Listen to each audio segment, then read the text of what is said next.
My dad's friend has been patronizing and belittling me for years, but when he crossed the line at a family party, I finally told him I hated him, and now my dad's not speaking to me. Years ago, my dad met Harold through mutual friends, and they hit it off. I was 18 and in college when I met him, and we never had a close relationship. However, he always seemed to think of himself as a family friend, and was extremely infantilizing and condescending towards me. Every time I saw him, I tried to tell myself it wasn't that bad, only for him to prove me wrong less than a minute later. Harold would disrespect my boundaries, say things like, "You're not 19, you're a baby," while I was talking to other people, and patronize me, my education or my hobbies whenever he had the chance. He always noticed that annoyed me, to which he'd playfully ask if I hated him. I always said no, but only for my father's sake. The final straw came the day Harold interrupted a barbecue to say, "I really like you, even though you're an impolite brat." I was 20 years old. I'd been quiet all day, working on a paper during the barbecue, but replied patiently and politely whenever anyone addressed me. And even if that hadn't been the case, I knew he didn't have the right to talk to me like that. After that, I started making an effort to avoid any events I knew he'd be attending. Yesterday was my father's girlfriend's birthday. They threw a small lunch party at my dad's apartment. I went there with my fiancé and our 6-month-old son. Harold was there. I hadn't seen him in months, but he still talked to me as if I was a dumb child. Never mind that I'm engaged, a mother, and 26 years old. I spent the whole party ignoring his helpful advice about me being too young to get married or be a mom. It helped that most of the other guests seemed to disagree with him. My baby spent most of the afternoon sleeping. There's a bassinet in my old room. He woke up hungry, so I went to breastfeed him and excused myself from the party for a while. I got back to jokes and comments, all from Harold, about how I was probably struggling if my son was managing to leech me away for so long. He went on to interrupt a conversation I was having with another of my dad's friends to question pretty much everything about my parenting. He doesn't even have custody of his daughter, by the way, and to make more comments about my age. I decided I couldn't take it anymore after he asked if I'd thought about giving my baby up for adoption. I got my son and told my fiancé we were leaving. We said goodbye to everyone except Harold. When we got to the door, Harold came to ask why we were leaving.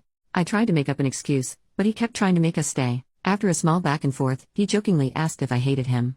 And this time, I said, "Yes, I do. Can we go now?" He didn't say anything, and we left. On the way home, my fiancé said he was proud of me. My father called this morning to say the opposite, and we had a small fight, but ultimately decided to drop the subject. I'm sure this isn't over, but if it keeps going, it won't be because of me. This is far from my proudest moment, and a small part of me regrets it, but I'm done with that guy. Update 8 days later. Hey guys. I wasn't going to write an update, but I just got some free time and I figured I'd fill you in. I'll start by addressing the very frequent assumption that Harold has feelings for me. I really don't think that's the case. His comments always came out as annoying and condescending, but never intimate.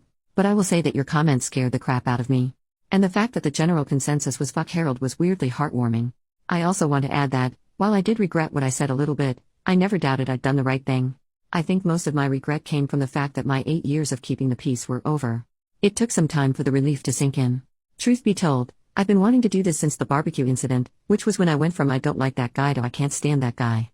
My father called Harold the day after I made my previous post. When confronted about the adoption comment, he tried to twist it as him being genuinely concerned about me being a mom so soon, and that he didn't think I knew what I was doing. He did apologize to my father. I don't buy any of that. The next day, my dad told me about the call. He said I should forgive Harold for what he thought was an honest misunderstanding. He also told me I should apologize too, since I'd overreacted by telling Harold I hated him for such a small reason. Many of Harold's past comments were made with my father close by. It often happened in the middle of conversations with other people, so he'd be too distracted to register them. He also wouldn't notice them most of the time. My dad doesn't pay enough attention to anything that doesn't either concern or anger him, and he'll most likely forget it until he gets angry at something else later anyway. He's like a meth-head goldfish. We also have different definitions of what's offensive, so he'd never think they were a big deal. I told my father I wasn't exaggerating when I said I hated Harold, and that the adoption comment was far from being the only reason. I listed most of the condescending treatment and comments I could remember, including the ones from the party. He didn't remember any of them. I made it very clear that I'd hated Harold for years prior to the party, and that I had nothing to apologize for. I then stated that I'm no longer coming to any events Harold is invited to. My father doesn't need to stop being friends with him, or even stop inviting him to stuff, but he can no longer expect me to show up as well. I will ask him beforehand, and if he lies, I'll leave. My father called me dramatic, but I pointed out that I've been avoiding Harold for 6 years now and no one even noticed, so it clearly wasn't a problem.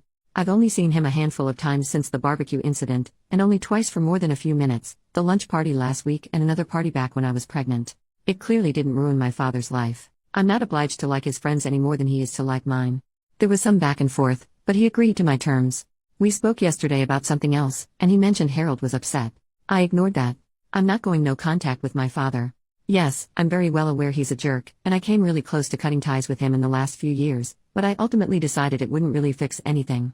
Maintaining my relationship with him has gotten a lot easier since I moved out, as we only see each other a couple times a month. He gets frustrated that I don't call or text much, but doesn't complain about it anymore. I don't see the point in going no contact with someone who no longer has any say in how I live my life. I'd rather just take note of what my father did wrong when I was growing up and then make sure to raise my own kid differently. He's on thin ice though, and has been for some time. He's not allowed to babysit, mostly because I don't trust him to spend more than an hour alone with the baby without falling asleep on the couch. I began pushing for him to start doing therapy back when I got pregnant, and he finally got started back in June. His behavior around me and my younger sister, who still lives between our very divorced parents, has improved a lot since, and I've made it clear to him that he won't be allowed near my son if he stops attending. This is the first time in my life my father has improved his behavior. It's hard to be hopeful, but I'm trying. And if I ever do go no contact with my father, it won't be because of Harold. So that's it. Overall, I'm glad I don't have to deceive anyone anymore. My relationship with my father is rocky, but I won't dwell on it. My main responsibilities are my son, my fiancé, and my job, and that's not changing anytime soon. And to those who mentioned Jesus Christ Superstar and Blue Oyster Cult in my last post, has anyone told you you're freaking awesome today? Because you are. New update 1 year and 1 month later. Hey guys. Wow, I can't believe it's been over a year since I last posted about this. I planned on updating some time ago. These past few months, I've been caught up in raising a toddler, getting married, yay, working like crazy, and rewatching Supernatural. Needless to say, I've been busy. Openly avoiding Harold has been working pretty well. My father has been respecting my boundaries. Whenever he invites me and my husband over for lunch or dinner, I ask who else will be there. If Harold's coming, he tells me. He hasn't lied so far, and doesn't usually insist when I tell him I'm not coming. Since my last post, I've only seen Harold once, at my dad's birthday party a few months ago. Yes, I knew he'd be there. My father promised he'd tell him not to talk to me. Also, some of my father's friends' kids, most of whom I used to babysit, would be there. I hadn't seen them in a while, and I love them more than I hate Harold. I ended up spending most of the party with my son and the kids. Harold didn't talk to me at all, so I guess my father was true to his word. My husband and I did catch him staring at us a couple times, but I decided to ignore it. I caught my husband staring back once, and the walking marshmallow I married actually managed to look threatening. I love this man. You know who did talk to me? Harold's girlfriend. Yes, he has one now. She interacted with me twice. First, she came over to coo over my son before making a comment about how he needed a haircut. Ha ha ha, I already hate you. Later, she approached me and said, "You're shy, aren't you?" I said no. She laughed and said, "Yeah, you're shy." She said all that in the same tone one would use to talk to a 6-year-old. I managed to keep my expression schooled. Otherwise, I would have told her I'm not shy, I just chose to spend the whole party with the kids because they were better company than her and her annoying-ass boyfriend. So yeah, based on both my interactions with her, Harold's girlfriend is insufferable. In other words, they're perfect for each other. I don't have much else to add. My father broke up with the woman he was dating last year, long freaking story, and has a new girlfriend. She is not annoying or psychotic, and I actually really like her. They won't last a year. My relationship with my father is still not perfect, by the way, but it has improved. He's actually started apologizing to me a lot more often. I don't know whether it's the therapy or the fact that motherhood has apparently made me terrifying, but I'll take it. And I'll give credit where it's due. He's a very good grandfather. I'm also glad my father is respecting this Harold boundary. I very much don't want this man in my life. Honestly, I'm pretty satisfied right now. My little boy is thriving. Part of me really misses the baby times, but I grow prouder and prouder every day. Getting to know my kid has been fantastic.